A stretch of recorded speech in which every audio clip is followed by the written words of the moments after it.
ये कहानी है एक 500 साल पुराने वैम्पायर की, जिसे प्रेजेंट टाइम में एक बहुत ही हैंडसम बंदे से प्यार हो जाता है। लेकिन तभी एक दिन उस लड़के की मदर को उस वैम्पायर के राज के बारे में पता चल जाता है। तो क्या इसके बावजूद वो दोनों साथ रह पाएंगे? Hello everyone, series x cap हाजिर है एक और कोरियन मूवी एक्सप्लेनेशन लेकर, जिसका नाम है ब्यूटीफुल वैम्पायर। तो मूवी की शुरुआत में हम रैन नाम के लड़की को देखते हैं, जो कि एक वैम्पायर थी और वो पिछले 500 सालों से इसी अर्थ पर रह रही थी, इंसानों के बीच। उसने बहुत सारी सिविलाइजेशन को बनते और खत्म होते हुए देखा था, और पहले तो उसे सूरज की रोशनी में चलने से दिक्कत होती थी। लेकिन मॉडर्न वर्ल्ड में इंसानों द्वारा बनाया गया सनस्क्रीन काफी कमाल का था, इसलिए अब वो बहुत सारा सनस्क्रीन लगाती और एक ही बार में पूरी की पूरी बोतल खाली कर देती थी। और ये सनस्क्रीन जिसने भी बनाया था वो बंदा उसका आइडल था, क्योंकि आज उसी की वजह से वो दिन में भी आराम से कहीं भी जा सकती थी। रैन इंसानों का ब्लड नहीं पीती थी, क्योंकि उसके लिए उसे बहुत सारे इंसानों को मारना पड़ता, और इसलिए वो मीट शॉप से जाकर बहुत सारा ब्लड लेकर आती थी। सनलाइट से बचने के लिए रैन अच्छे से रेडी होकर जाती थी, और लोगों को ये देखकर लगता था कि वो कोई सेलिब्रिटी होगी। उसके बाद रैन घर आती और ब्लड पीती, और उसने कबर्ड के अंदर एक सीक्रेट रूम भी बना रखा था, जिसके अंदर वो ज्यादातर टाइम रहना पसंद करती थी। और तभी अचानक गेट पर कोई नॉक करता है, और जब वो जाकर देखती है तो डोर पर एक नोट लगा था। रैन एक रेंटेड घर में रहती थी, जिसे एक नई लेडी ने खरीद लिया था, और उस लेडी का नाम कैंग मुल था, और मिसेस कैंग ही वहाँ पर नोट लगाकर गई थी। वो दूर से ही रैन को बोलती हैं, रेंट देने के लिए तैयार हो जाओ। और उन्होंने घर का रेंट 300 गुना बढ़ा दिया था, जिसे देखकर रैन के होश उड़ जाते हैं, क्योंकि अभी उसके पास इतने पैसे नहीं थे कि वो 300 गुना रेंट भर सके। रैन एक मेकअप शॉप चलाती थी, जिसमें कस्टमर ना के बराबर आते थे, इसलिए उतनी अर्निंग नहीं होती थी। और अगले ही सीन में वो अपने शॉप के पैम्पलेट बांटने के लिए सबवे पर निकल जाती है, और उसने 50% ऑफ भी कर दिया था, जिससे ज़्यादा से ज़्यादा लोग आ सकें। और पहले तो वो पैम्पलेट बांटने के लिए प्रैक्टिस करती है कि मैं रैन एक एक्सपर्ट मेकअप आर्टिस्ट हूँ, आप मेरे सैलून में ज़रूर आना। और तभी वहाँ पर एक लड़का आता है, और वो उसे देखकर पैम्पलेट देने लगती है, लेकिन वो नहीं लेता है और उसे इग्नोर कर देता है। और तभी सबवे पे एक लेडी पास हो रही थी, और वो बंदा खुद भी पैम्पलेट बांटने आया था। और ये देख रैन को बहुत गुस्सा आता है, और वो कहती है पैम्पलेट पहले वही बांटेगी, जिसकी वजह से दोनों में लड़ाई हो जाती है, और रैन उसे हरा देती है। अब रैन जैसे ही उस लेडी को पैम्पलेट देने की कोशिश करती है, वो लेडी रैन को इग्नोर करके आगे बढ़ जाती है। और उसी वक्त रैन की नज़र एक नोट पर पड़ती है, और वो उसे पकड़ने की कोशिश करने लगती है, और मन में कहती है मैं 500 सालों से यहाँ हूँ, लेकिन खुद के लिए पैसे सेव नहीं कर पाई। और वो उस नोट को उठाकर खुश हो रही थी, लेकिन अफसोस वो एक नकली नोट था, जिस पर वो जोरों से चिल्लाती है और लोगों को डरा देती है। और फिर शाम हो चुकी थी और वो घर लौट रही थी, लेकिन तभी उसके पास से ली नाम का बंदा गुजरता है, जिसे महसूस कर रैन को अपनी फ्रेंड यूकी की याद आ जाती है। और अब अगली सुबह वो रास्ते में नया बोर्ड लगा देती है, स्पेशल डिस्काउंटेड प्राइस का। और वो अंदर बैठकर सोच रही थी, आखिर 500 साल बाद उसे किसी इंसान से वैसे ही सेंट कैसे आई, जैसे कि सेम बिल्कुल यूकी से आती थी। और वो सोचती है उसे कल उस बंदे का पीछा करना चाहिए था, और वो ऐसा सोच रही होती है, तभी वहाँ पे ली आ जाता है, और वो उसे देखती रह जाती है। वैसे ली को एक फिल्म के लिए ऑडिशन देने जाना था, इसलिए वो वहाँ मेकअप करवाने आया था। रैन के पास भी काफी समय से कोई भी कस्टमर नहीं आया था, इसलिए उसके पास कोई कॉन्फिडेंस नहीं था कि वो अच्छा मेकअप कर पाएगी।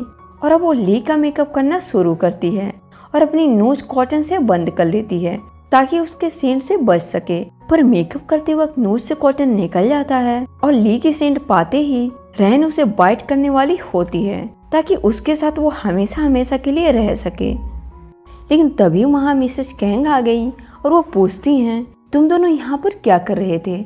और तभी हमें पता चलता है मिसेस कैंग ली की मदर हैं, और वो ली को पीटने की कोशिश करती हैं, पर रैन उन्हें धक्का दे देती है, और ली तुरंत वहाँ से निकल जाता है।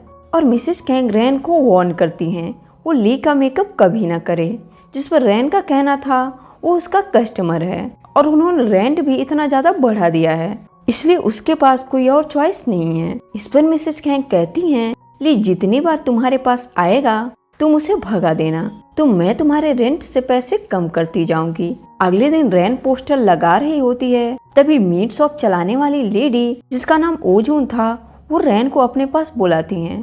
दरअसल ओजून के शॉप की ओनर भी मिसेस कैंग थी, इसलिए वो उदास होती है कि वो 30 सालों से वहाँ पर है और काम कर रही है, फिर भी रेंट 300 गुना बढ़ा दिया गया। जिस पर रैन के मुंह से निकल जाता है ओ तुम 30 सालों के लिए रो रही हो, मैं तो 500 सालों से यही हूँ, उसका क्या।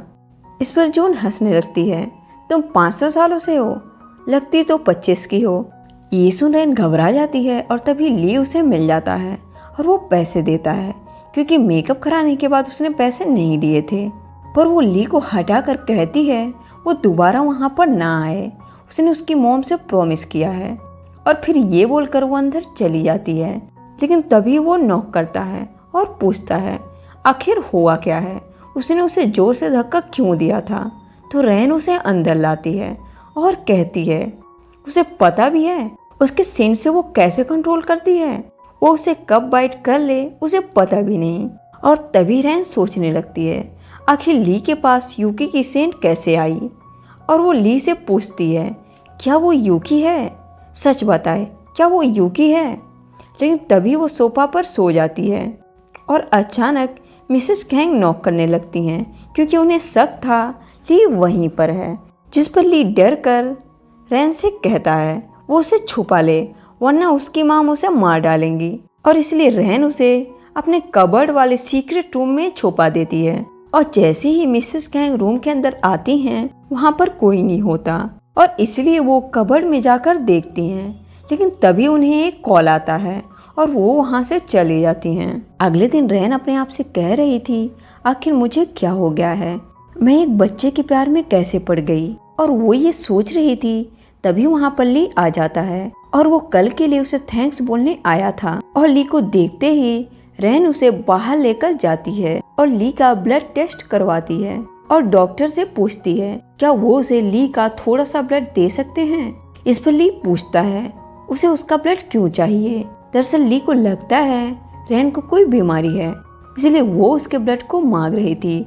वहाँ वो उसे चेकअप करवाने की बात कहता है, लेकिन डॉक्टर मना कर देती है, इसलिए वो दोनों वापस आ जाते हैं। और रैन ली से उसका सरनेम पूछती है, क्योंकि उसे शक था कहीं वो यूकी का सक्सेसर तो नहीं है, लेकिन ऐसा नहीं होता।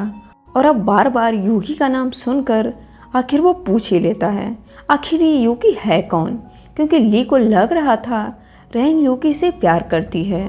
और वो मन में सोचता है अगर ऐसा है भी तो वो यूकी से ज़्यादा हैंडसम है, वो उसे भूलकर उससे प्यार करने लगेगी।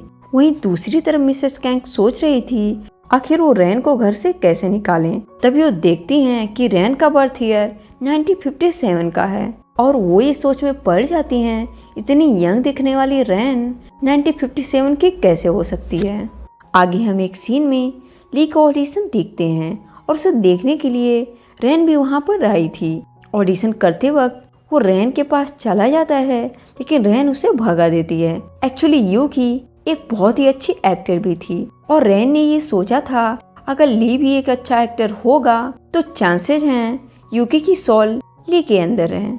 मतलब ली ही पिछली लाइफ में यूकी था, लेकिन वहाँ पर वो बहुत ही गंदी एक्टिंग करता है। और ये देखकर रैन को कंफर्म हो जाता है यूकी की सोल ली के अंदर गलती से भी नहीं हो सकती। और तभी वहाँ ली आ जाता है और कहता है मैं क्या एक्टिंग करता हूँ, ऐसा लगता है मैं ही दुनिया का किंग हूँ। और ये सुन रैन कह देती है हाँ, और तुम्हारी एक्टिंग देखकर मैं एम्बैरेसमेंट से मर जाऊंगी। और फिर ली पूरे रास्ते यही कह रहा होता है तुम फिक्र मत करो, मैं फेमस होने के बाद भी तुम्हें नहीं भूलूंगा। और फिर वो उससे पूछने लगता है उसे कौन सा रोल करना चाहिए, रोमियो का या फिर एक वैम्पायर का। वहीं दूसरी तरफ मिसेस कैंग रैन के घर पर छानबीन कर रही थी, और इसी बीच उन्हें रैन का स्पेशल रूम मिल जाता है। और अंदर जाकर वो नोटिस करती है फ्रिज में रेड कलर का ड्रिंक रखा हुआ है, और वो उसे पीने लगती है। लेकिन उसे समझ नहीं आता है ये कौन सी ड्रिंक है और इसका टेस्ट कैसा है। लेकिन फिर भी वो कुछ बॉटल्स अपने पास रख लेती है। उधर ली और रैन घर पहुंच चुके थे और रैन ली को यूकी के बारे में बताती है। जब रैन पहली बार ट्रांसफॉर्म हुई थी तब यूकी पहली इंसान थी जिसने रैन की कंडीशन को समझा था, और अगर यूकी ना होती तो वो एक ह्यूमन ब्लड पीने वाली डेंजरस वैम्पायर बन चुकी होती। इसलिए सिर्फ यूकी की वजह से ही वो इंसानों के बीच नॉर्मली रह पाती है। असल में वो ये बताना चाहती थी इंसानों की नज़र में वैम्पायर का मतलब होता है ब्लड सकर दरिंदे, लेकिन वैम्पायर अच्छे भी हो सकते हैं, पर इसके बारे में ज्यादा कोई नहीं सोचता है। ली को ये सारी बातें समझ नहीं आती है, लेकिन रैन की उदास शक्ल देख वो कहता है प्लीज इस बार वो उसे माफ कर दे, अगली बार से वो और अच्छी एक्टिंग करेगा। और तभी रैन स्क्रिप्ट देखती है। ली का रोल वैम्पायर का नहीं था बल्कि एक बच्चे का था जो कि वैम्पायर का पड़ोसी है। वहीं दूसरी तरफ हम मिसेस कैंग को देखते हैं जो रैन की चीजें यूज कर रही थी जिससे उसकी स्किन भी रैन की तरह यंग हो जाए। वहीं रैन ली से कहती है सोचो तुम वही बच्चे हो और मैं वो वैम्पायर हूँ। इस पर ली कहता है मैं तुम्हारे साथ रहता हूँ, मुझे भी अपने जैसा बना दो। और ये उसकी आखिरी इच्छा है रैन के साथ रहने की। और उसकी एक्टिंग को देख रैन सच में इमोशनल हो जाती है और उसे बाइट करने लगती है अपने जैसा बनाने के लिए। और ली को काटते ही रैन को रियलाइज होता है ये उसने क्या कर दिया, उससे बहुत बड़ी गलती हो गई और अब शायद ली मर भी सकता है। और तभी हम पास्ट के सीन को देखते हैं। रैन ने गलती से यूकी को भी मार दिया था क्योंकि यूकी भी वैम्पायर बनना चाहती थी और इसी कोशिश में वो मारी गई। इसलिए प्रेजेंट में वो तुरंत ली को हॉस्पिटल ले जा रही थी, लेकिन धूप की वजह से रैन की स्किन जलने लगती है जिसे देखकर सारे इंसान डर जाते हैं और फिर रैन की भी हालत खराब हो जाती है और वो अब और ज्यादा भाग नहीं सकती है। तभी वहाँ से जून गुजर रही थी और वो ली को अपने साथ हॉस्पिटल ले जाती है। और अगले ही सीन में हम ली को देखते हैं जो कि अब बिल्कुल ठीक था, लेकिन वो ये सोच रहा था कि क्या वो सच में वैम्पायर बन जाएगा। वहीं पर वो रैन के घर के बाहर खड़ा होकर सोच रहा था कि क्या वो उससे मिलने जाए या नहीं। और ये सोचते सोचते शाम हो जाती है और वो चला ही जाता है और उससे पूछता है आखिर वो कितने वक्त से वैम्पायर है। रैन उससे माफ़ी मांगती है और बताती है 500 साल पहले जब वो 19 साल की थी तब वो वैम्पायर बन गई थी। उन दोनों में 499 ईयर का गैप था। और तभी वहाँ पर मिसेस कैंग आ जाती हैं और ली पर चिल्लाने लगती हैं क्योंकि मना करने के बावजूद वो रैन के घर आ गया था। और तभी हम देखते हैं मिसेस कैंग भी रैन से रिक्वेस्ट कर रही थी वो उन्हें भी बाइट कर ले और वैम्पायर बना दे क्योंकि उन्हें भी यंग बनना था। लेकिन रैन इस बात पर मना कर देती है जिस पर मिसेस कैंग को गुस्सा आ जाता है। तो ली कहता है मॉम प्लीज रैन को वहाँ से मत निकालना, हम इंसान नहीं समझ सकते हैं कि वैम्पायर्स पर क्या बीतती होगी जब आप सभी से अलग हो, कोई आपका दोस्त ना हो, कोई आपसे बातें ना करना चाहता हो, सभी आपको इग्नोर करते हो। इसलिए हमें वैम्पायर्स को समझना चाहिए कि वो बुरे नहीं होते हैं। इस पर कैंग कहती है वो उसे निकालना नहीं चाहती है। और तब हम देख पाते हैं कि मिसेस कैंग ने ही उस दिन रैन को बचाया था और किसी तरह घर पहुंचाया था। घर पहुंचते ही रैन का फेस नॉर्मल हो जाता है और ये देख कैंग हैरान रह जाती है। जिस पर रैन कहती है डरो मत, मैं कुछ नहीं करूंगी। और अब मिसेस कैंग वापस रिक्वेस्ट करती हैं उसे वैम्पायर बनाने के लिए।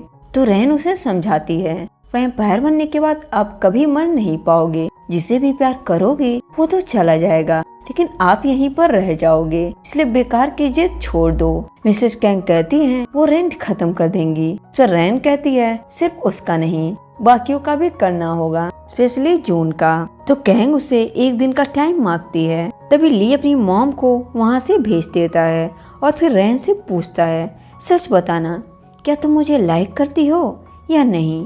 तो रैन सच बताती है मुझे तुमसे यूकी की सेंट आती है जिसकी वजह से वो सिर्फ उसकी तरफ अट्रैक्ट थी और कोई बात नहीं है। तो ली उसकी बात मानने के लिए तैयार नहीं होता है और किसी तरह रैन से कन्फेस करवा लेता है कि वो भी उसे लाइक करती है। और अब हम लास्ट सीन में देखते हैं इस पर पैम्पलेट बांटने ली जाता है और इतने हैंडसम बंदे को देख वहाँ पर भीड़ जमा हो जाती है पैम्पलेट लेने के लिए। और ये सब देख रेन को बिल्कुल भी अच्छा नहीं लगता है और वो उसे वहाँ से खींचकर अपने साथ ले जाती है। और इसी के साथ ये मूवी यहीं पर खत्म हो जाती है।